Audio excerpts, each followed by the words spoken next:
Okay, so now that you're here, I want to just go over a couple of things in HTML just so that you can understand what anchor text is.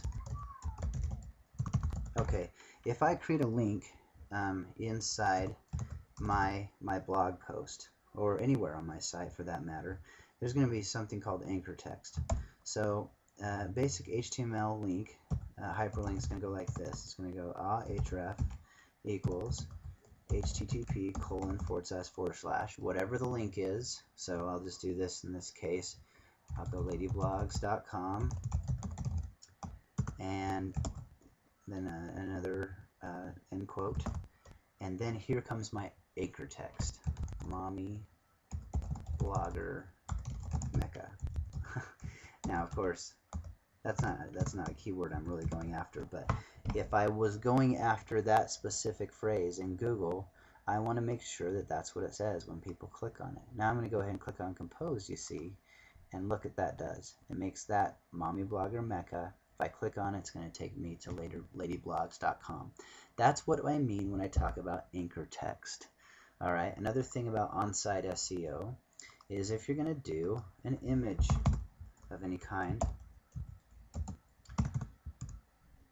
you can go image source equals http://www.ladyblogs.com/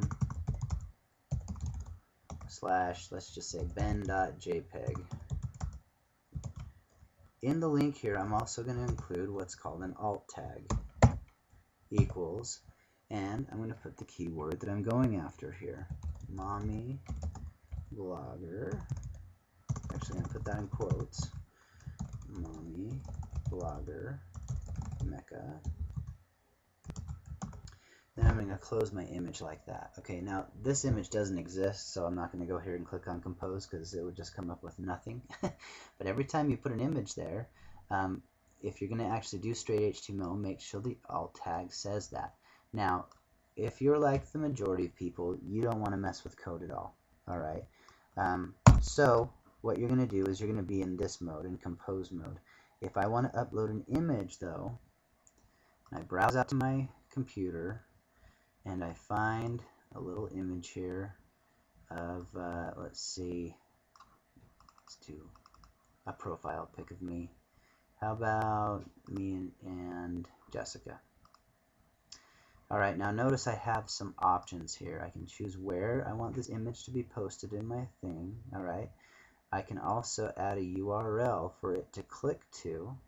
All right, so if if someone clicks on this image, it goes back to ladyblogs.com. All right, I put that in here. I also can learn a little bit more. If you click on learn more about images and how they work, it's going to give you a lot of great information on putting your images on the web. I just wanted to show you that real quick. I would hit OK. I would also include my alt tag in there of what's it about, and then I would click OK. Now I just happened to go out of that accidentally, prematurely, so I'm going to go back in here. There it is. All right. I can choose my layout again, center, medium. I'm going to browse out here. Make this go to where I want it to go. And I can add another image if I want to as well. But in this case, I'm going to accept the terms of service, which basically is going to say, are you really allowed to use this image or not? Is this your image? Yes or no. And in my case, I'm going to say yes. And I'm going to upload the image to my blog. And before I know it, once this is finished uploading, it's going to go ahead and embed it into my post. Now, for someone like me who can do HTML, or someone else like you who might be able to do HTML, that takes a little bit longer than just typing in the code yourself. However, this is nice because this is actually uploading it to your server. You might have, and you don't have to worry about it. Once I have done this, though, and for some reason it looks like it's taken a while to do, I can go ahead and change the alt tag. as needed on the background. Okay, it's going to show me that my image has been added. I'll see it right here. All right, but I want to go edit the HTML. All right, and you'll notice there's a little alt right here with quotes around it. I'm going to add my keywords into here, into the alt tag. This is just a good practice for you to do so that Google, when it sees your images, it's going to assign them based on what the image is named. Alright, so another good practice is to name your image with the keyword. And also it's going to look at what's in the alt tag and decide if that image has to do with what you're talking about or not. Then I click publish, and that way my images on my blog are actually going to help my efforts to get traffic from Google as well. Okay,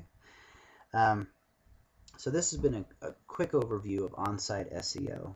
There'll be a few more tutorials in here and different platforms we use, but the basic idea is that you make sure that all the keywords are in the right places on your blog, and once you've done that, you're in good shape.